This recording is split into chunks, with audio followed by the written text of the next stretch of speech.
전 지역에서 필요하신 분들은 전국에서도 다녀오신 분들이 있는 것 같습니다. 이 어지러운 시대에 여기까지 찾아주시다 얼마나 고생이 많으셨습니까? 서로 여기 가보신다고 고생하셨는데 인사 좀 나누시죠. 옆에 제가 인사 좀 예, 알겠습니다. 네, 크게 말하랍니다. 이런 어려운 요구를 처음 들었습니다. 네, 오신다고 고생 많으셨는데 옆에 있는 분들, 앞에 있는 분들 지금 제가 하나 둘 셋 하면 인사 좀 나누십시오. 크게 반갑습니다. 네, 자, 지금부터 인사 시작하겠습니다. 제가 오늘 좀 모자라게 보이긴 합니다. 아마 되겠지 못해요. 인사, 반갑게 인사를 좀 나누시기 바랍니다. 네, 오늘은 11월 4일입니다. 어제 11월 3일은 혹시 아실는지 모르겠습니다. 87년 전 11월 3일 광주학생 외교가 있었습니다. 그래서 어제가 바로 학생의 날이었습니다. 요즘 학생들 안 움직인다 그러는데 요즘 학생들 보면 우리가 부끄럽다 하는 생각을 많이 가지게 됩니다. 그래서 어제 학생의 날이었다는 거 꼭 기억해 주시죠. 내년에도 기억해 주시죠. 그리고 오늘이 11월 4일인데 세월호 학살이 일어난 지 오늘 934일이 됩니다. 박남기 선생이 의식불명이 된 지 오늘로 357일이 됩니다. 내일 다들 아시겠지만 장례식이 있습니다. 358일 만에 아직도 안식을 구하지 못한 채 성대를 맞아야 되는 그런 비참한 나라에 우리가 되고 있습니다. 그리고 우리는 잘 모르는데 아마 모르시는 분이 많은데 지금 남부 쪽에 가면 경성대학교가 있습니다. 저쪽에 오늘 1986년도 11월 5일날 방해를 하네요. 뒤에 계신 분들 앞으로 오셔서 뒤에 앞에 앉으셔도 됩니다. 앞에 뭐 이렇게 칠벽하고 그러진 않았습니다. 그래서 예의 있으신 분들은 불편하게 있지 마시고 앞에서 앉아서 들으시면 되겠습니다. 그래서 경성대학교 1986년도 11월 5일날 오후 12시 43분에 진성일 열사라고 그 당시 전남 국제 시절에 투신을 했던 열사가 있습니다.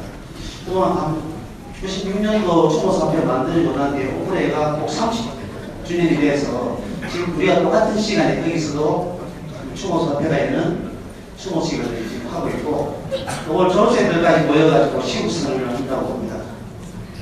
전국이 별별고 있고 촛불이 횃불이 덜불이 되어서 지금 박근혜의 마지막을 그리고 끌어내려야 하는 그 순간을 위해서 달리고 있습니다. 우리 함께하는 지금 공간은 다르지만 같은 시대에 같은 길을 달려가는 이분들에게 격려의 박수 부탁드리겠습니다.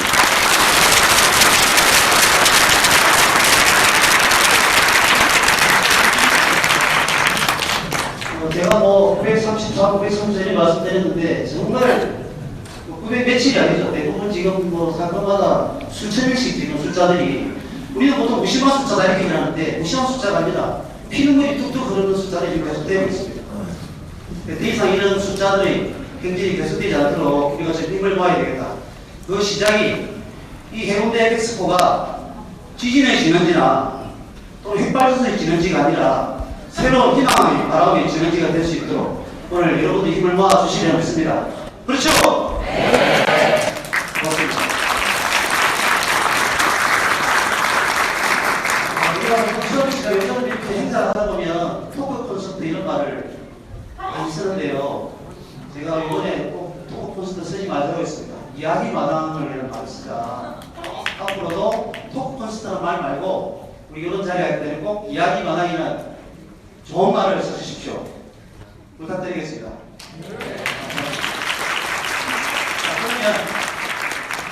그러면 오늘 이 제목 보시면 알겠지만 두려움에 맞서라 하는 게 있습니다. 수십 년 독재 시절에 우리의 내재화된 이 두려움들을 어떻게 떨쳐낼 것인가, 그리고 그 해답은, 그 고민은 어떻게 나눠야 될 것인가, 그 이야기가 오늘의 주제가 될 것 같습니다. 그래서 이재명 시장님의 두려움에 맞서라 요 이야기마다 시작되기 전에 영상을 잠시 보겠습니다. 영상 보시죠.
영상을 보면서 거기를 끄덕끄덕하면서 누가 만들었나 궁금했어요. 아, 예, 예. 어떤 말씀을 하시던 손에 빠지게 돼 있습니다, 오늘.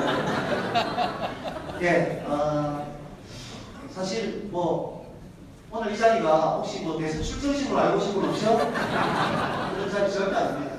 앞으로 우리가 정말 목표가 이렇게 우리가 올려서 이 시대에 진정한 정치인을 만들기 위한 분 중에 한 분이라고 생각하시면 됩니다. 우리는 너무나 오랜 시간 동안 지질하고 천박한 정치인들 너무나 봐왔기 때문에 위풍당당한 정치인이 너무나 그립습니다. 그 중에 한 분이 충분히 될 수 있는 자격이라고 믿고 우리가 오늘 초청하는 자리를 된 것입니다. 그렇게 생각하시죠? 네. 맞습니다. 언제든지 나라를 얻어줄 수 있습니다.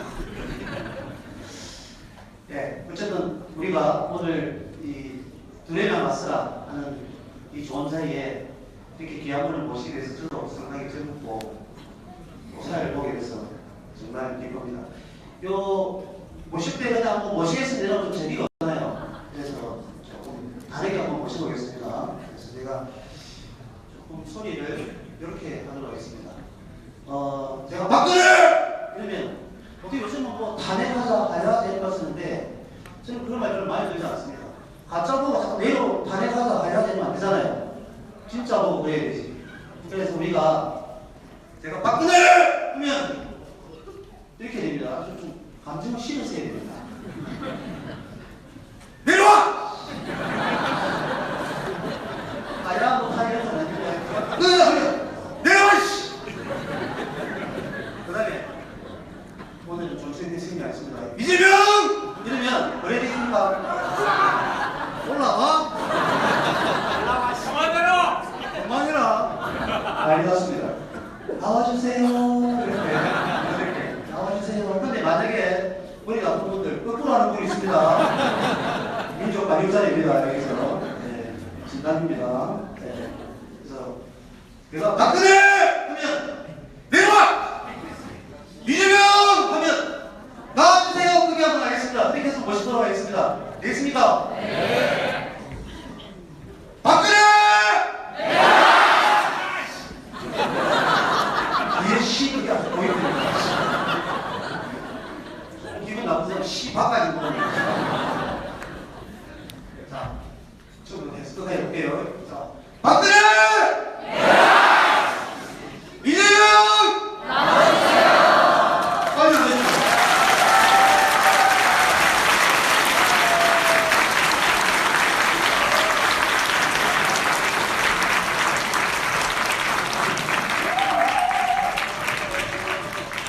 시키는 대로 잘해야지.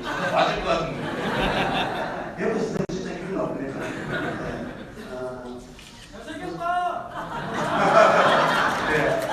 저한테 얘기를 하겠습니다. 제가 잘생겼다는 얘기했죠. 네, 하시랍니까? 자, 그러면 우리 이재명 보통 성남시장 이렇게 얘기하는데 저는 성남시장보다도 성남시장을 더 좋아합니다. 이 시대에 성나지 않으면 시장이 아니죠. 내 시절. 맞습니까?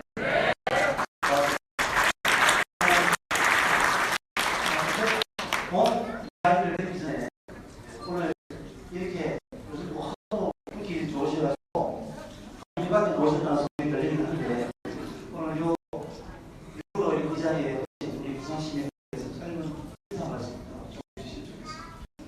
네, 반갑습니다.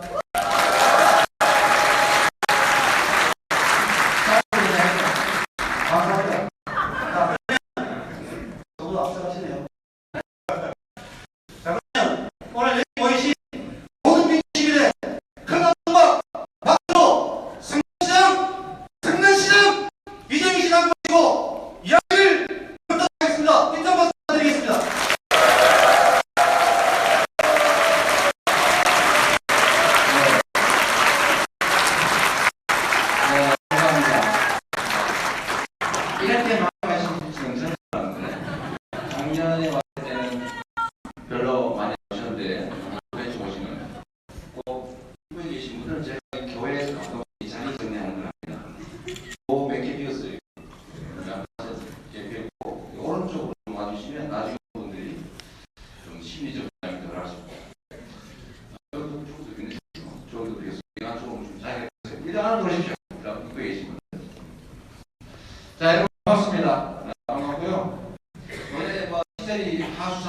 그리고 제가 원래 강연을 하면 가능하면 재밌게 살자.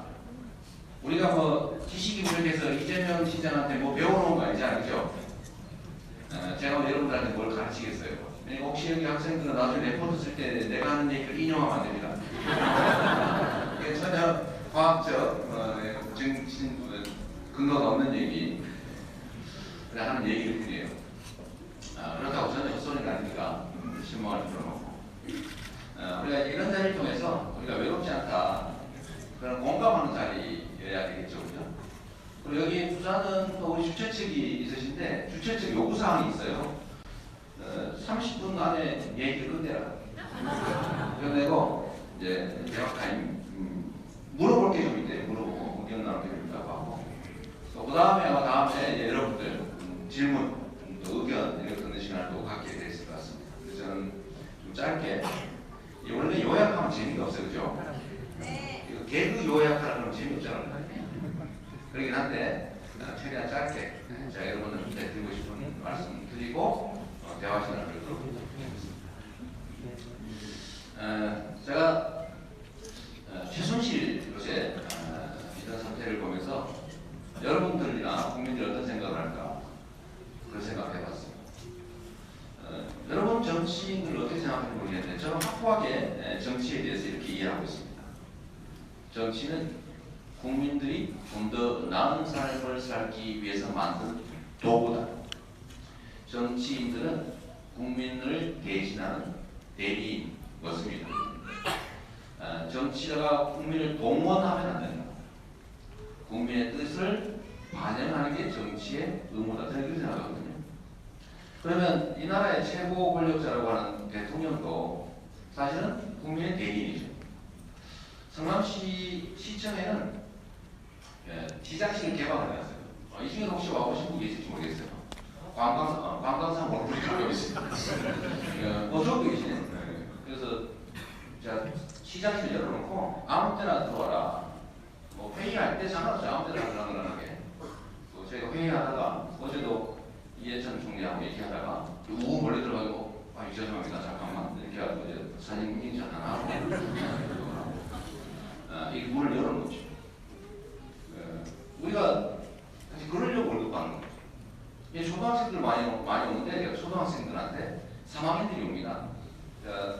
시장실 다 개방해놓고 아무나 오되 초등학교 3학년은 의무적으로 다 지나가게 설계를 해놨어요. 3학년 교과 과정이 그게 있습니다. 내보자 바로 알죠. 그걸 뭐 공부관실이라고 하는 공부실이라고 하는 게 아무 쓸데가 없이 방치되어 있으니까 그걸 애들 교육 과정에 맞춰가지고 다 자료를 갖춘 다음에 시청 오는데 꼭 시장실을 들렀다고. 제가 있어 꼭 이렇게 같이 사진을 찍어줍니다. 초등학교 3학년이니까 한 9살 좀 됐죠. 한 11년 지나면 투표하지 않을까? 나는 생각하는 게 아니야. 그거 아닌데 아니라니까. 박수 치고. 그거 아닌데 제가 이 초등학생들한테 물어봐요. 첫 번째 질문을 합니다. 사인해달라고 막 훑고 그래요. 그러면 문제에 대해서 맞히면 내가 사인해준다. 첫 번째, 나라의 주인이 누구지? 이렇게 물어보면 90% 이상이 대통령 이렇게. 그 중에 아주 똑똑한 학생은 박근혜요 이렇게. 그리고 극소수, 우리요 이렇게 하는 극소수가 있습니다. 물론 특이한 사례로 하나님이요 이런 학생들이 있어요. 아마 전력밥상에서 엄마 아빠가 하는 얘기를 많이 들은 집이 아닌가 싶어요. 우리의 주인이시면 성남시 주인도 하는 얘기 했지 생기는데, 그래서 제가 이렇게 물어보죠. 그래? 그럼 성남시 주인은 누구야? 그러면 그럼 시장님이요? 당연히 이렇게 얘기해요. 그래. 손 들어보세요. 손 들어요.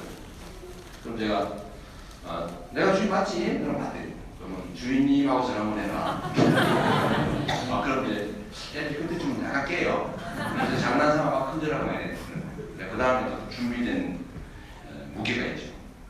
그럼 넌 친구도 내 거다. 너 내 거, 이거 와.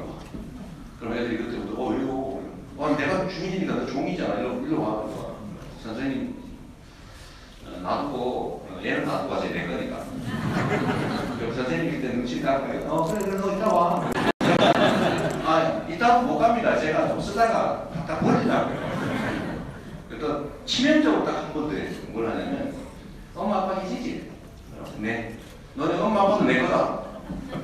이러면 그때 애들이 확 표정이 싸해집니다. 그러다가 다시, 이 친구는 농담하지 말고 진짜로 한번 얘기해봐라. 성남시 주인 누구지? 그러면 그때는 돌아가죠. 자, 성남시에다가 온 동네에다가 시민이 행복한 성남, 시민이 주민 성남, 성남시 시정 고음이에요. 이거는 온 동네 버스, 뭐 터미널, 막 길바닥 온 동네도 잘하거든요. 애들이 그걸 본 거예요. 그때 이게 그 말인가 보다. 이렇게 생각하고 그때 다시 이제 들어가서 나라의 주인이 누구지? 그러면 그때는 거의 예외 없이 우리요, 국민이요, 이렇게 얘기해요. 교육을 받은 애들은 백성이요. 근데 제가 그러면서 그 다음부터 하나 물어보는 거 이거예요. 그러면 국민이 주인인 나라를 무슨 국가라고 부르더라? 하면 그때는 애들이 그 단어를 합니다. 민주국가, 민주주의를 알아요. 애들이 이걸 배우긴 배우는데 상황인데 배우긴 배우는데 딱 현장에서 막상 얘기를 하면 대통령이 이 나라의 주인처럼 보이는 겁니다. 그게 뭐냐면 문화예요, 문화. 교과서에서 한 번은 가르치는데 온 동네가 대통령을 왕으로 모시도록 이 사회의 문화가 형성되어 있습니다. 그래서 제가 대신 충격적인 방법으로 얘기를 하는 거죠. 그 학생들은 성남시청에 왔다가 기분 좋게 사인 받고 시장 사진 찍고 이것도 있지만 너 내 거야, 너 내 거야, 이거. 너네 엄마 좀 팔아야 되니까 이런 얘기 하는 거 평생 못 잊을 거예요. 그래서 혹시 모르죠. 그런데 이 박근혜 대통령 진짜 그냥 박근혜 그러면 욕할 것 같고 대통령 그러면 대통령 아닌데 왜 갑자기 대통령이라고 진짜 영화 때마다 힘들어 죽겠어요. 그럼 어떻게 할까? 지금 저 찍는 데도 있어가지고 내가 마음만 이걸로 그냥 박모 씨라고 해요. 박모 씨. 이 박모 씨는 자기가 이 나라의 왕인 줄 알아요. 왕인 줄 알고 국민을 백성으로 알아요. 백성으로. 제가 볼 때 그렇습니다. 그래서 제가 그 초등학생들한테 그 다음에 가르쳐준 게 그거예요. 우리가 그 대통령한테 월급 준다 하면 애들이 막 놀랍니다. 월급? 그것도 1년에 2억 600만 원 준단다. 월급으로. 그럼 그때 애들이 표정이 약간 바뀌어요. 어떻게 주인한테 월급을 주지? 뭐 이렇게 생각이 드는 거죠. 근데 그분도 참 분하기도 싫은데 그 박모 씨도 월급을 받잖아요. 근데 월급을 받는 사람이 이 주인에 대한 기본적인 마인드가 결여되어 있습니다. 저는 우리 사회 소위 기득권 세력들이 다 그렇게 생각하는 거예요. 그러니까 세금을 국민이 내면 그 세금을 국민이 내는 국민을 위해 써야 되는 돈이라는 생각을 하는 게 아니고 마치 삥 뜯은 것처럼 생각하는 경향이 있어요. 강제로 뺏은 거 강제로 얻었다 이렇게 생각하는 거죠. 그러니까 이거를 국민들을 위해 쓰면은 이거 돈 아깝다. 저 사람들한테 복지 이런 걸 많이 하면 이거 게을러지는데 이거 왜 그런 표정을 보세요? 이건 내가 한 말 아닙니다. 이건 김무성 대표가 한 말이에요. 나는 진짜 이거 혹시 조금 잘못 말하면 김대동이가 당하듯이 당하는 정확하게 표현했죠. 정확하게 복지를 말하면 국민이 나태해진다 이렇게 말씀하셨죠. 김무성 대표께서. 그리고 교육부의 고위관리가 국민을 개돼지다 라고 얘기했죠. 실제 그렇게 생각하고 있습니다. 성남시에서도 청년배당 뭐 이런 거 한다니까 야 청년배당 이런 청년 정책을 하면 그 사진 멀쩡한 젊은 친구들이 일 안 할 거 아니냐 이렇게 말해요. 그래서 제가 그랬어요. 너 같으면 1년에 100만 원 주면 그거 준다고 일 안 하겠냐? 이 청년배당 24세 때 딱 1년만 100만 원 1년에 분기별로 25만 원 주라 그랬더니 이 남경필 지사가 전부 청탁을 받아가지고 성남시에 소송을 하는 반만 주고 있어요. 50만 원. 50만 원 받는다고 젊은이가 야, 이 50만 원 좋네 일하지 말자 이러겠어요? 국민은 뭘 받는 거지?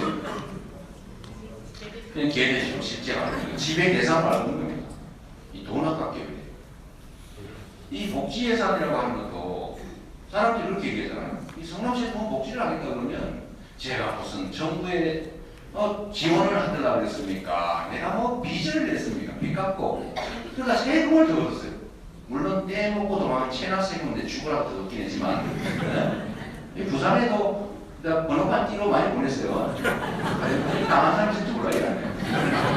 내가 전국으로 이 체납 징수조를 만들어가지고 전국을 보냈어요. 여기 성남시 안 내고 이상한 사람이거든. 추적해라 가다. 얼마 전에 부산도 왔다 갔어요. 여기 주변 얘기해서 성남시 거는 내라 그냥 웬만하면. 아침에 출근하려고 하면 차에다가 바퀴에다 수갑을 딱 씌운다니까. 그거 안 다녀봤죠? 그거 엄청 황당해. 노란 수갑이 있다고 차 못 가게 하는 거. 네? 그거 딱 씌우는 번호판 띄고. 이런 건 내가 했지만 정치하진 않았단 말이에요. 그 국가가 원래 해야 될 의무가 여러 가지가 있죠. 국가의 의무는 국가의 안전보장을 잘 해야지. 또 공정한 질서를 잘 만들어 유지해야지. 이 질서 유지, 그다음에 국가 안보 이런 비용 써야죠. 그거 하려고 세금을 내지.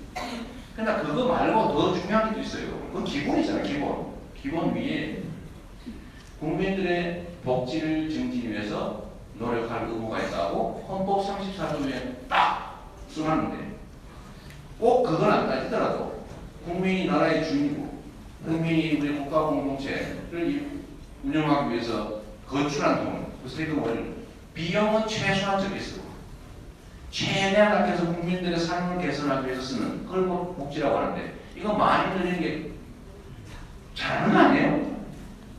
아니 박근혜 형이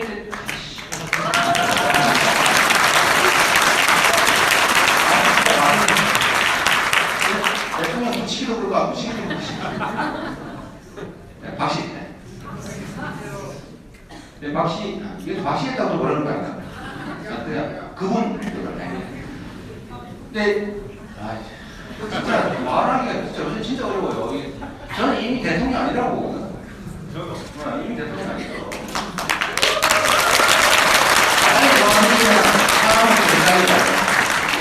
쫓아낼 때까지 기다리나? 그냥 좋게 말할 때 가지. 집에 가지. 그냥 이렇게 사람 피곤하게 해가지고 이제 꼭 힘들게 만들어요. 하여튼 국가는 원래 국민의 복지를 위해서 노력할 의무가 있고 우리 박 그분께서 이렇게 말했잖아요. 정세 없는 복지를 하겠다고. 그 사람들이 그때 기가 막혀서 하는 분이 있죠. 정세 없이 어떻게 복지가 가능해? 그러니까 대통령 한다는 거잖아요. 그렇게 얘기했죠. 근데 그분은 내가 보기에는 그냥 나오는 대로 얘기하는 게 맞는 것 같아. 내가 맞는 것 같은데 성남시는 진짜 정세 없는 복지를 했어요. 똑같은 세금 가지고 부정부패 없애고 예산 낭비 줄이고 탈루세금 철저하게 관리해가지고 만든 예산으로 1년에 약 1,000억에서 1,200억씩 빚 갚고 그 빚 갚는 거 끝나서 2014년부터는 교육복지, 노인복지, 보육복지, 장애인복지 지금 저번도 봤었는데 왜 성남시가 그렇게 잘하더니 후퇴했냐? 그 세게 해야지. 지금 저러고 지금 시비하신 거예요. 성남시 모금을 보여야지. 지금 무슨 사연이 좀 있어야 되구나. 하여튼 장애인복지도 전국 최강이지 사실. 근데 이거 하고 난 다음에 또 아껴가지고 청년배당 마지막 단계라고 합니다. 뭐 산후조리식, 무상교복 이걸 했더니 저보고 악마를 하잖아요. 악마.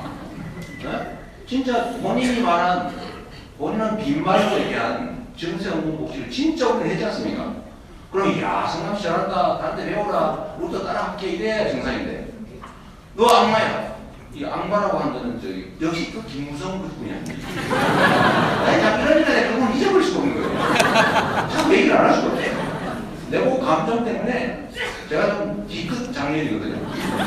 제가 진짜 뒤끝 장년입니다. 나한테 걸리면 죽습니다. 알죠? 거기 때문에 끝까지 가서 근데 이분이 나를 악마라고 그러지. 국민 나한테 이끌 그러니까 내가 이번에 최근에 화가 나가지고 이렇게 얘기한 거 아니에요. 이거 최순실이 아니고 박근혜 미투고 박근혜 되는 게 아니고 새누리 게이트다. 그리고 새누리만 문제가 아니라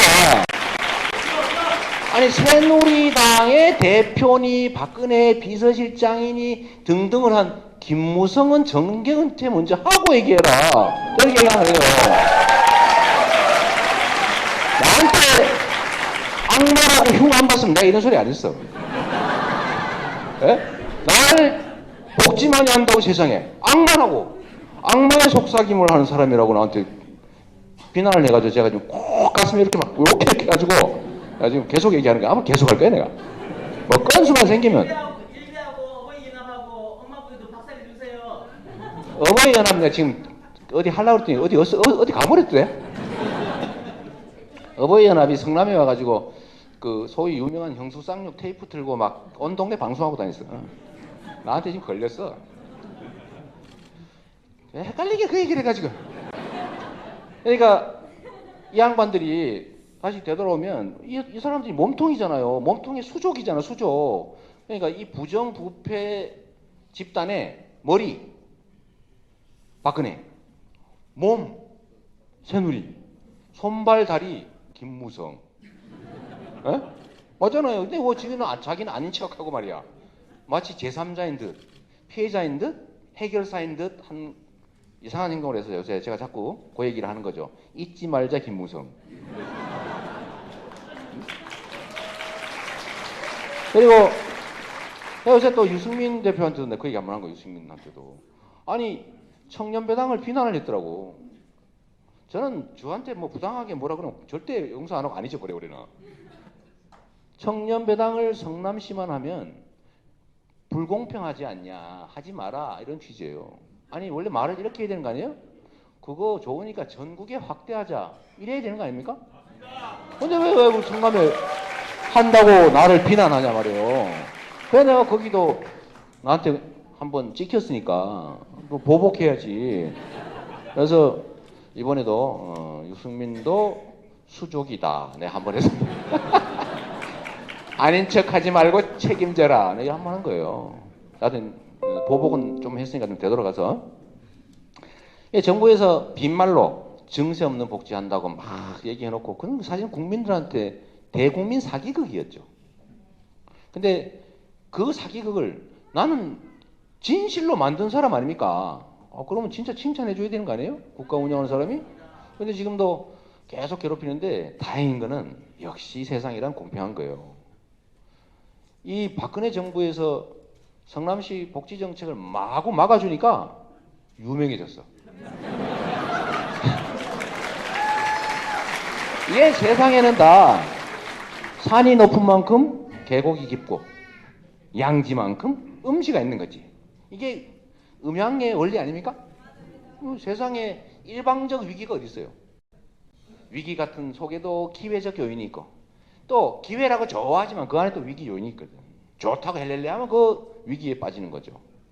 그래서 이 박근혜 정부에서 제가 그 이전에 세금 막 아끼고 열심히 걷어서 빚 갚고 모라토리엄 뭐 소위 졸업하고 복지 막 늘릴 때는 가만히 있어서 동네에서 잘 몰랐어요. 다른 사람들이. 야. 근데 성남 사람들은 해가지고 막 성남 사람들이 딴 동네 전화해가 약 올리고 그랬지. 예? 야, 우리는 이것도 한다. 우리도 한다. 이렇게 했는데 속도가 늦는 판에 이게 마지막으로 하고 있는 3대 무상복지도 내가 이름을 붙인 게 아니고 언론에서 붙여준 겁니다. 우리는 그런 이름 붙인 일이 없어. 했더니 정부에서 요거 맞겠다고 시행령 고치고 뭐 대통령이 연두 기자회견에서 성남시를 콕 집어가지고 돈으로 청년들 환심 사는 거 누가 못하나? 이런 것도 했단 말이에요. 사실 그런데 박근혜 대표도 박근혜 그분도 내가 웬만하면 안 하려고 그랬는데 자꾸 나를 건드니까. 그리고 요걸 막기 위해서 성남시 재정을 뺏어가기도 하고 또 남경필 지사 시켜서 성남시 보고 금지 소송하고 이러니까 이게 유명해진 거예요. 근데 다른 자치단체 같으면 정부의 보조금에 의존을 하니까 하지 말라면 안 할 수가 없습니다. 부산도 그래, 부산도. 하지 말라면 못해. 왜냐하면 정부에서 주는 교부세를 불이익을 주기 때문에 찍소리 못하고 말을 들어요. 돈을 막 열심히 아끼면은 나라에 돌려줘야 돼. 계속 아끼면 내년부터 지원금이 줄어들어. 그 딴 용도를 못 써요. 그러니까 하고 싶어도 사실 못해. 이 구조적인 문제가 좀 있는 거죠. 뭐 다른 면도 좀 있어 보이긴 한데 내가 그 얘기는 할 건 아니고, 그죠? 내가 그런 얘기 하면 안 되니까. 근데 이 재정 문제를 정부에서 막 자꾸 탄압을 하고 막으니까 제가 유명해진 거예요. 유명해져가지고 성남시 복지정책이 사실 1인당 10만 원 정도에 불과합니다. 뭐 성남시가 뭐 살만하네, 우리가 뭐 한번 이사 가보자. 이 중에 성남시 이사 가고 싶은 사람 많죠? 빨리 오세요. 집값 더 오르기 전에. 지금 집값이 비싸가 못 오르는데 지금 추세를 가면 집값이 더 빨리 오르거나 더 느리게 떨어지기 때문에 성남시로 이사 오는 게 지금도 이익이야. 네? 근데 이게 1인당 예산 10만 원 정도밖에 안 된다는 거예요. 1년에. 가구당 3명 치면 30만 원 정도인데 1인당 10만 원으로 뭐 예를 들면 뭐 어린이집 지원도 하고 뭐 이런 많이 하는데 이게 전국으로 대한민국 전부에 확대하는데 돈 얼마 듭니까? 5조 원이에요. 5조 원. 5조 원. 동그라미 쳐보세요. 몇 개예요? 잘 모르겠지. 그런데 대한민국 1년 예산이 올해 내년 본 예산만 400조입니다. 400조. 그리고 국방 예산 41조예요. 네? 그 중에 무기 구입은 이런 예산만 11조인데 이 11조가 너무 많으니까 또 11조네. 네. 이게 너무 많으니까 이 사람들이 뭘 하냐면 이 잠수 못하는 잠수함을 만들어. 이 못 나르는 헬기에 총알 뚫리는 방탄복 이런 거 만드는 거야. 아니 이게 무슨 그러니까 돈이 남아서 그런 거예요. 아니 북한이 1년 국방 예산이 뭐 명시적으로 나온 게 1조대거든요. 40배를 쓰고 있는데 아니 어떻게 돈을 40배를 쓰면서 미군이 없으면 국방을 못 한다는 소리를 합니까? 에? 이상하죠. 요거 쓸데없는 데 쓰는 돈 찌끔만 뜯어내면 조금만 그러니까 추경 예산까지 가면 보통 450조 될 텐데 1.2%면 성남시가 독자적으로 하고 있는 막 성남으로 이사 가고 싶다는 소리 나오는 그거 청년배당, 산후조리, 교육지원, 교복지원, 보육지원 다 하고도 남는다. 이게 5조가 없어서 못합니까? 5조는 저도 예산을 삭감해봐. 제가 취임하고 난 다음에 맨날 한 게 예산 삭감하는 거 있어요. 왜냐하면 빚 갚아야 되니까 삭감하는 일이었는데 딱 요 정도 예산은 1%대 예산은요. 대통령이 인상 빡 쓰면서 1시간 안에 해와 하면 바로 해올 수 있어요. 네? 여러분들 이 동네 뒤에 저 시골 인데 가보면 차가 나밖에 없는데 4차선 이런 거 많습니다. 많죠? 아, 돈이 없어서 야외를 못 나가시구나. 뭐 이해합니다. 뭐 부산 경제가 너무 나쁘다더라고. 이해는 하는데 하여튼 그런 쓸데없는 예산, 특히 뭐 국방 예산 이런 거. 그 돈 조금만 아끼면 지금 해외에다가 우리 존경하는 이명박 전 대통령께서 자원외교 한다고 퍼본 돈이 얼마입니까? 37조? 거기다 앞으로 더 들 돈 아마 6, 70조 된대요.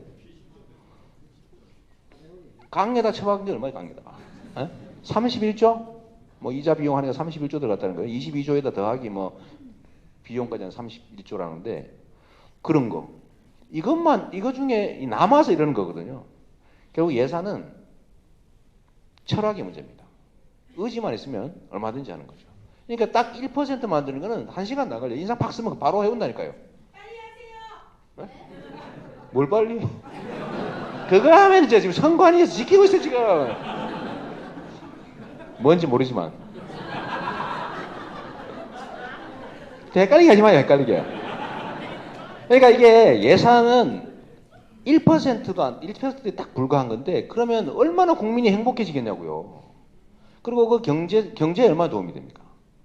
그러니까 이게 결국 마인드 문제인데 이거를 세상에 이번에 연말에 또 예산 올라왔는데 경로당에 300억 그 난방 지원, 냉난방비, 난방비 이것도 예산이 없었습니다. 또 없어졌어요. 300억이에요. 300억. 이 노인을 존경하는 정부가 왜 이러지? 네? 뭐 건강을 좀 시원하면 건강해지라고 그런가? 이런 짓을 하면서 복지를 줄인다고요. 증세 없는 복지를 한 게 아니라 복지를 축소하는 증세를 한 거예요 지금. 그래서 박근혜 대통령한테 입에 습관이 돼서 미안합니다. 예, 이분한테 상을 주라. 응? 잘한다 그러고. 그랬더니 결국은 상은커녕 계속 괴롭히다가 나 괴롭히다 이렇게 된 거야. 예? 나 안 괴롭혔으면 이렇게까지 안 갔다고 이제. 제가 얘기는 이 정도 하고요. 결국은 국가 운영은 철학의 문제가 제일 중요합니다. 철학의 문제 중요하고 의지의 문제다. 의지. 제가 오늘 제목을 이렇게 두려움을 이기자라고 하는 주제를 잠깐 지금 얘기할게요. 뭐 시간이 꽤 됐네 이제 벌써. 우리 안에 대한민국은 1인 1표 국가 아닙니까? 그죠? 1인 1표의 대의민주주의 국가죠. 그러면 숫자 많은 사람이 원하는 세상이 되는 게 정상이죠. 그런데 이 숫자 많은 사람들한테 언제나 불리한 세상이 계속되어 왔어요. 왜 그럴까? 이 우리 사회의 대한민국 헌법은 자유롭고 공정하고 평등하고 평화롭고 인권과 복지가 보장되는 나라 하자고 우리가 대한민국 정부 수립하면서 합의한 게 있죠. 헌법이죠, 헌법. 근데 이게 한 번도 지켜진 일이 없어요. 이게 어떻게 된 게 그 뿌리야 우리가 다 아는 바대로 일본에 부역하고 나라 팔아먹고 우리 대한민국 한반도 그 민중들을 괴롭히던 그 자들이 처벌이나 청산은커녕 대한민국 지배 세력으로 싹 옷을 갈아입고 들어와서 지금까지 각 모든 영역에서 대한민국을 지배하고 있습니다. 근데 이 지배 구조가 매우 불공평하고 매우 부정의하고 매우 불합리하잖아요. 그래서 그 불합리한 기득권 구조에서 득을 보는 사람은 극히 소수예요. 매우 소수고 그 불합리한 구조 때문에 대다수가 피해를 보고 있는데 문제는 이 대다수가 원하는 합리적인 공정한 평등한 세상은 아직까지 한 번도 우리가 못 겪어봤다는 거예요. 근데 왜 맨날 이렇게 지고 있을까? 지고 있는 이유는 이 다수가 상당수가 포기하고 있습니다. 포기. 아이고 내가 뭐 해서 되겠어. 어차피 정치는 저 인간들이 하는 건데 뭐 내가 뭐 한다고 세상이 바뀌겠나. 포기하는 사람. 두 번째, 싸워 자꾸. 작은 차이 때문에 자꾸 싸워요. 진보는 분열로 망하고 보수는 부패로 망한다고 하는 얘기도 있는데 이게 원래 사실 우리나라는 이것도 진짜 개념 때문에 우리나라의 그 현재 있는 이 집권 기득권 세력은 보수 아닙니다. 아시죠? 그거 쓰레기예요. 쓰레기죠. 불법 부정 부패를 밥 먹듯이 하고 보수의 이름으로 방어를 카바를 하고 있는 쓰레기 집단. 네, 그거 말고 이 쓰레기 집단들은 자기 이익을 위해서 뭉쳐 있어요. 해먹기 위해서 정치를 하는 사람들이야. 이거 명예훼손으로 고소하려나? 사실인데 뭐. 해먹기 위해서 하기 때문에 막 싸우다가도 먹을 거 생기면 절대로 안 싸워. 막 뭉쳐. 그죠? 근데 이 소위 세상 잘 돼보자고 하는 소위 진보로 불리는 블록들은 내가 이익을 보기보다는 세상이 좀 잘 됐으면 하는 공리적인 이유로 활동을 하는데 이거에는 약간의 이 자긍심, 자존심 이런 게 좀 중요하게 작용을 해요. 그래가지고 막 얘기하다가 좀 기분 나쁘잖아. 근데 왜 그런 식으로 쳐다보세요? 아 기분 나빠 안 해. 여기까지는 좋은데 좀 심하면은 너 그런 뒤통수를 이 소위 분열이죠. 갈등과 분열. 물론 이거를 조장하기도 해요. 편을 갈라가지고 정규직, 비정규직, 대기업, 중소기업, 호남, 영남 이런 식으로 가르죠. 그래서 누군가가 그걸 조장을 해가지고 갈등을 부추기죠. 하여튼 이렇게 분열해. 그리고 또 일부는 매수하죠. 기득권자들이 갖는 이익을 조금 나눠줘. 조금. 야 이리 와 같이 먹자. 그래가지고 일부를 포섭합니다. 그러고 이런 상태에서 이제 언론이라고 하는 걸 통해 가지고 일방적으로 자기의 발등을 찍게 만드는 정보를 자꾸 주는 거예요. 자, 근데 이 정보라고 하는 게 정말 무섭죠. 사람은 저는 예수님은 아니어서 잘 모르겠는데 아마 부처님도 자꾸 막 이상한 정보를 막 광주는 폭동이야, 광주는 폭동이야. 이렇게 계속 주입하면 나중에 나쁜 놈들이네 그랬을 것 같아. 저 중생을 구제해야지. 사실 전두환 중생을 구제해야지 왜 광주 그 피해자를 구제합니까, 그죠? 근데 그럴 것 같아요. 정보란 그런 거죠. 그래서 언론을 통해서 계속 왜곡된 정보를 투입을 하면 사람들 판단이 흐려지죠. 그러면 결국은 나중에 투표를 해보면 상당수는 포기, 상당수는 싸워, 상당수는 자기 편으로 매수하고 정보를 왜곡해서 결국은 찍어보니까 소수 기득권자들이 계속 다수 피해자들의 지지를 받는 상황이 오는 거죠. 지금까지 이게 계속 되어 왔어요. 계속. 근데 이거를 우리가 이길 수 있는 기회가 드디어 왔습니다. 정말로 중요한 변환점에 와 있어요. 그게 뭐냐면 우리가 전에는 정보를 소수가 통제했어요. 그래서 이 정보를 가지고 왜곡하고 조작하고 그러다 보니까 정치에서도 어떤 일이 벌어지냐면 제가 여의도에 계신 분들 참 불쌍하게 생각되는 게 있습니다. 처음에는 초선되면요 가서 막 의욕이 넘쳐 막 해요. 뭘 막 하는데 예를 들어 모 의원이 지금 그 박주민 의원 같은 경우에 막 의욕이 넘쳐가 막 하는데 지금 또라이로 만들고 있어요 언론이. 예? 점점 막 때려가지고 계속 이상한 짓 하는 사람으로. 근데 대중들은 그거를 박주민 의원이 뭘 하는지 모르니까 다 언론을 통해서 보는데 계속 저 사람이 좀 과한 행동을 한다, 과한 표정을 짓는다, 과한 발언을 한다는 자꾸 주입되잖아요. 나중에는 진짜 마음속에 진짜 좀 이상하게 보이기 시작합니다. 그러면 자꾸 주변에서 자꾸 압박이 들어오면 나중에 한 몇 년 지나고 나면요 언론의 입맛에 맞는 행동을 하기 시작합니다. 그거 아니면 대중들하고 접할 기회가 없는 거예요. 그래서 나중에는 어떤 일을 하게 되냐면 평소에 열심히 할 필요 없어요. 배추 농사 많이 하는 동네를 관할하는 국회의원은 이런 짓을 해요. 가을이 되면 배추 한 단을 몰래 들고 와. 그 다음에 본회의장에서 던져. 근데 던질 때도 연구를 합니다. 그냥 던지면 안 되잖아. 야, 어느 각도에서 카메라가 있는지 딱 보고 잡히는 장면이 이렇게 던지면 안 되잖아. 이게 사람 바보 같잖아. 그러니까 연습을 해가지고 이렇게 던지는데 요렇게 찍도록 연습을 한 다음에 그거 한번 딱 던지면 1년 농사 다 하는 거예요. 그러면 언론은 그거 찍어. 이 원래 사람이 개한테 물려주고도 뉴스가 아닙니다. 근데 저 같은 사람이 성질 난다고 개 일로 와봐. 너 다리 꽉 한번 물어버리잖아요. 아니 9시 뉴스야 9시 뉴스. 전에 여러분도 보셨죠? 성남시 그 개가 유기견이 초등학생 물었다고 채널A에서 그거 보죠? 채널A 보는구나.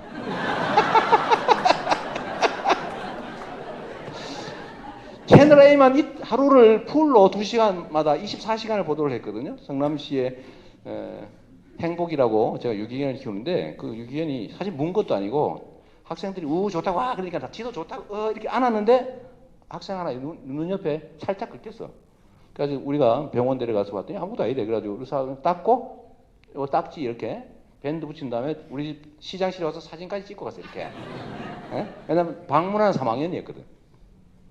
그거를 채널A가 찍어가지고 그림이 없잖아요. 그리고 다친 게 없어. 그러니까 이걸 그림을 그렸더라고. 그림을. 그림을 가지고 초등학생인데 걔가 왕 달려드는 그림을 만든 다음에 마지막 멘트가 이거예요. 이재명 시장이 개 하나를 제대로 통제를 못해가지고 키우는 유기견이 초등학생을 물었는데 다행히 생명에는 지장이 없는 것으로 알려졌다. 그때 보셨죠? 채널A 봤다고 뭐라 안 할 테니까 번쩍했대. 이게 무서운 거예요. 근데 저는 그럴 때 막 반격을 할 수도 있잖아요. 그죠? 근데 국회의원들 대개는 그게 안 되니까 결국은 언론에 맞춰서 눈에 띄는 행동을 하기 시작합니다. 대중들도 그 사람이 뭘 하는지 모르기 때문에 결국 그걸 보고 평가하기 시작해요. 그래서 다 망가집니다. 이게 사실은 우리나라 정치 시스템이에요. 그러니까 언론을 통해서 정보를 통제를 해가지고 사람들 바보를 만들어서 자기한테 불리한 결정을 하도록 조작을 해왔는데 최근에 이게 깨지기 시작했다고요.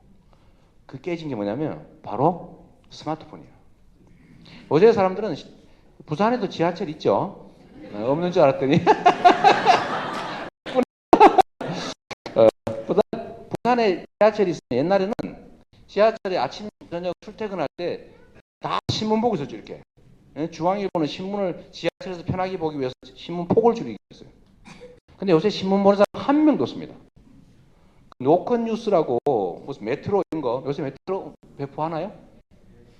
그거 하나 버티고 있는 것 같더라고. 나머지 국가지는 다 망해버렸어요.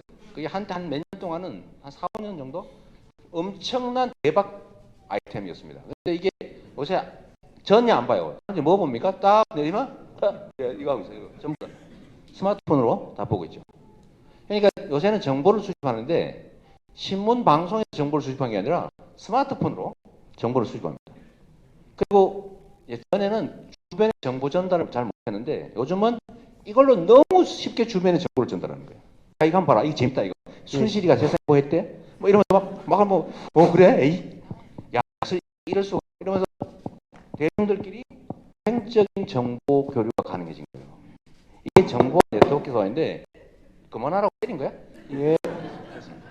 요거만 다 하고. 이게 되게 중요한 얘기예요. 이거 얘기하세요. 예. 근데 이게 지금은 횡적으로 정보 전달이 가능해지니까 사람들이 다 카톡으로 오는 정보, 뭐 포털 사이트, 카페, 게시판, 요새 무슨 맘 카페 많이 들어가 있죠, 여러분들? 이 맘 카페 요새 유행이에요. 애들 키우니까 정보를 넣더라고. 이거 맘 카페 있고. 그러니까 이게 정보를 수평적으로 교류하고 자기들 주장을 같이 만들어낼 수 있게 되니까 전처럼 정보를 독점해가지고 당하는 상태에서 대중들이 드디어 조직화, 연대가 가능해집니다. 그래서 벌어진 일이 있어요. 미국의 버니 샌더스라는 사람이 호롤단신, 나는 사회주의자요 이렇게 말하면서 살아왔던 사람이 무소속이었는데 민주당 경선을 이길 뻔했어요. 그런데 트럼프는 진짜 이겨버렸어. 트럼프는 공화당의 내부에 있던 사람이 아닙니다. 공화당의 지지 기반이었던 대중들하고 직접 소통을 해가지고 그 사람들을 조직한 다음에 공화당을 잡아먹어버렸어요. 지금 골치 아프게 됐죠. 이걸 미국의 정치 제도가 이걸 커버를 하지 못해서 생긴 일입니다. 결국은 대중들이 정치를 강제하는 시대가 온 거예요. 이게 미국만이 아닙니다. 영국도 그래요. 영국. 브렉시트. EU 탈퇴를 정치권이 원하지 않았는데 국민들이 탈퇴를 결정해버렸어요. 필리핀, 대만, 뭐 예를 들면 스페인의 포데모스인가 뭐 신흥정당. 요새는 이게 네트워크로 연결된 대중들이 정치를 강제하는 시대로 지금 전환되고 있습니다. 대한민국도 마찬가지예요. 우리도 이 징조가 조금씩 보입니다. 그러니까 우리가 진짜 자신감을 가지고 우리가 행동해야 될 이유이기 때문에 말씀을 드린 건데 이미 7.3.1 재보궐선거 2014년 그때 우리 국민들이 이미 하나 보여줬어요. 뭘 보여줬냐? 유명한 사람 안 찍기로 했습니다. 그 동네에 살지도 않으면서 낙하산으로 온 유명한 사람을 그전에는 무조건 전국적으로 유명한 사람 가면 무조건 다 당선됐어요. 근데 그거 믿고 그때 막 돌리다가 싸그리 다 떨어졌죠. 이게 첫 징조입니다. 사람들이 내용을 보기 시작한 거예요. 야, 이건 아니다. 우리의 삶에 저게 무슨 도움이 되겠니? 보따리 싸가지고 또 갈 텐데. 이런 것도 연결을 미친 거죠. 이번 총선도 비슷합니다. 이번 총선도 사람들은 종편에 사람들이 다 당해가지고 사람들이 종편을 맨날 보면서 그러는 거예요. 나는 안 봐. 아유, 저거 다른 사람은 다 속았을 텐데 어떡하지? 근데 나는 안 속았어. 근데 딱 찍고 까보니까 아무도 안 속은 거예요. 그래서 종편이 총선 지나고 나면 태도가 싹 바뀌었죠. 싹 바뀌었어요. 야, 이런 식으로 하면 우리가 국민을 속이는 게 아니라 우리가 왕따가 되게 생겼다. 이걸 안 거예요. 확 바뀌었죠. 그래서 우리도 이 상황에 다가갑니다. 내년에 대한민국 운명이 달려있어요. 이거는 누가 되느냐 이런 문제가 아니라 이런 식으로 하다가 막 고갈라질 수도 있고 겨우 다시 유지를 하거나 살아날 수도 있어요. 그게 결정된 중요한 기점인데 지금까지처럼 지금 정치권이 자기들끼리 뭐 네 편 내 편 먹고 야 너 네가 국회의원 몇 명 데리고 있냐? 네가 뭘 기반으로 하고 있냐? 이런 식으로 정치권들이 막 어거지로 답을 몇 개 만든 다음에 대중들한테 이 중에서 골라라 라고 던지면 대중들이 네, 이 중에 제일 마음에 안 드는, 제일 덜 나쁜 게 뭘까? 고르는 그 짓을 지금까지 해왔는데 지금부터는 하지 않습니다. 이게 바뀔 거예요. 그리고 그게 바뀌어야 돼. 그래서 우리 스스로 그 상황을 준비해야 됩니다. 세상은 대한민국은 1%가 지배를 합니다. 실제로. 1%가 지배하는데 나머지 99%가 싸울 필요 없어요. 싸워지지도 않습니다. 딱 우리도 1%만 행동하면 됩니다. 1%만. 1%가 움직이면 나머지는 같이 움직이게 돼 있거든요. 근데 이 1%가 이 사실을 깨닫고 자신감을 회복해야 됩니다. 전에는 우리가 해서 뭐 되겠냐 이게. 자, 여기 한 500명 되신다고 그랬나요? 500분 정도가 되면 지금 당장 할 수 있는 게 있어요. 세상은 정보로 움직이는데 여러분 500명이 저한테 강사료 안 줄 거죠? 대신에 제가 이건 진짜 공짜잖아. 공짜로 하기 좀 그러니까 강사료 대신에 제가 뭘 하나 부탁할게요. 뭘 하냐면 내일부터 포털 사이트에 하루에 한 번만 들어가가지고 이재명 기사가 나오면 거기다 좋아요 한 번만 누르세요. 이 좋아요 한 번을 눌러주면 여러분이 좋아요 한 번을 딱 눌러주면 500개 좋아요가 올렸다. 공감 500개. 그럼 무조건 공감 뉴스 1번에 올라가게 돼 있어요. 이게 대중이 가진 힘입니다. 이게 얼마나 강한 힘을 가지냐면 이게 얼마나 세면은 국정원이 이런 걸 하고 있냐고. 에? 국정원이 걸리면 뭐가지예요. 그 좋은 직장을 날린다고. 그걸 감수하면서 원장이 시켜가면서 국정원이 한다고. 국정이. 왜? 엄청 중요하니까. 엄청 중요하니까. 그래서 기사 순서를 바꾸는 거예요. 그리고 여러분들 사실 여러분도 그렇잖아요. 여러분들 기사 들어가면 제목 보고 다음 보는 게 뭐예요? 댓글을 봐. 내용은 그 다음에 봅니다. 제목과 댓글과 내용 이런 순서를 보거든. 요거를 알고 있다고 다. 그리고 첫 번째 댓글에 보통 좋아요를 눌러.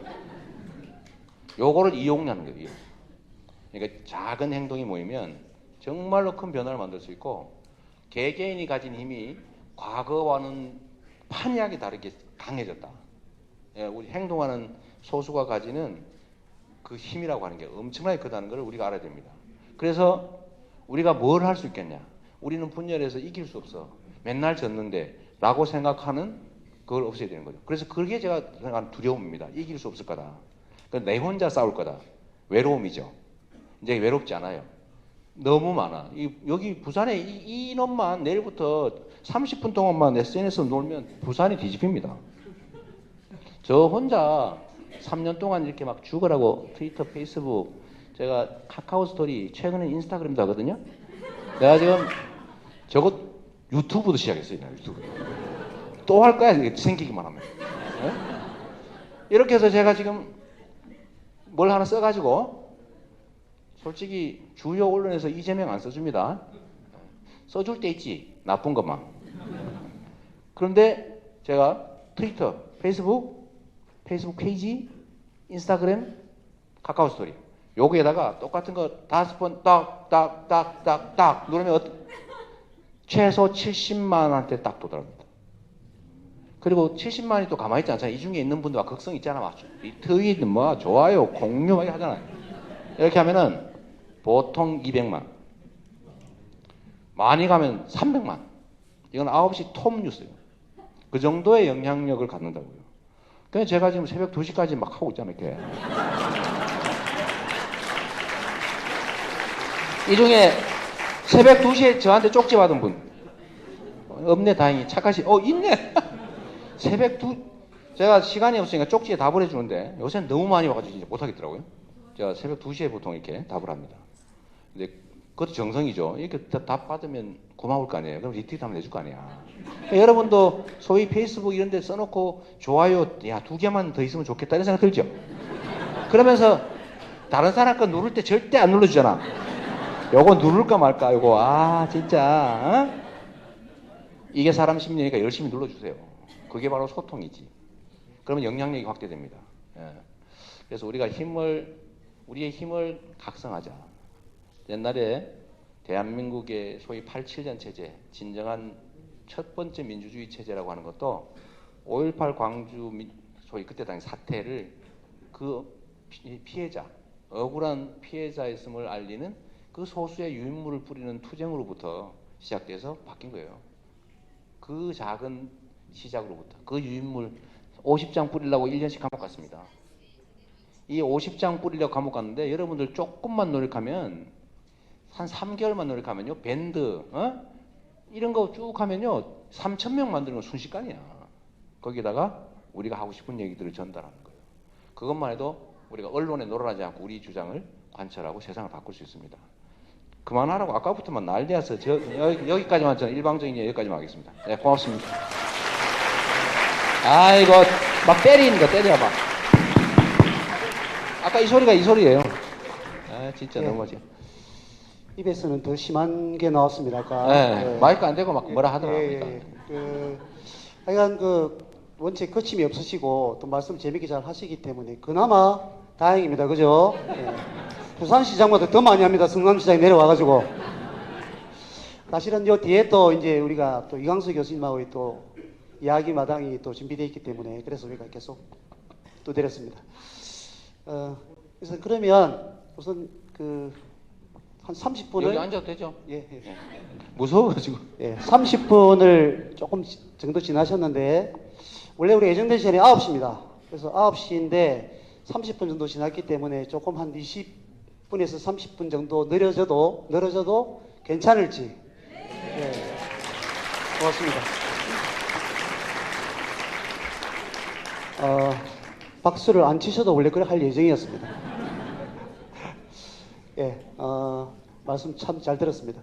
우리 이재명 시장님의 얼마 전에 새누리당의 신수지라는 친구가 질문을 냈다가 신보라. 죄송합니다.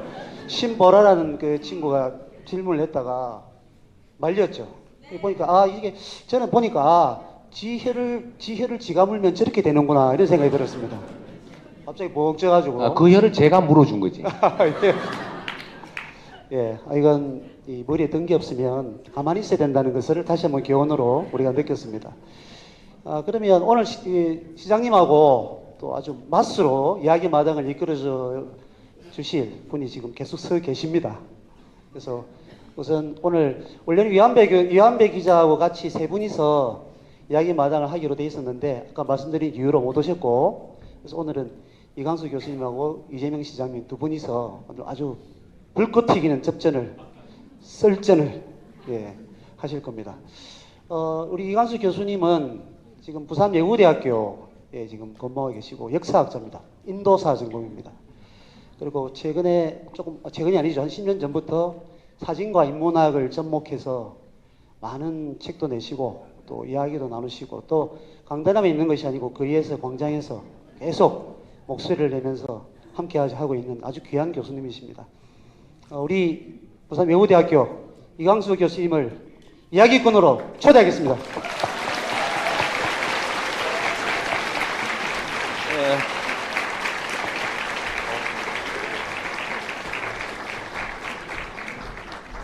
예, 얼굴은 웃고 있지만 서로 어떻게 될지 모르겠습니다. 우리 혹시 오실 때 주머니 혹시 이렇게 한번 보시죠. 주머니에 그것도 쓰레기 꺼내라는 얘기는 아닙니다. 주머니 혹시 한번 넣어보세요. 이렇게 주머니 바지든 넣어보시면 혹시 이렇게 뭐라도 꺼내보십시오. 꺼내면 뭐라도 꺼내보십시오. 없으면 빈손이라도 이렇게 한번 꺼내보십시오. 이렇게. 여기서는 물론 바보로 보입니다만은 근데 돈도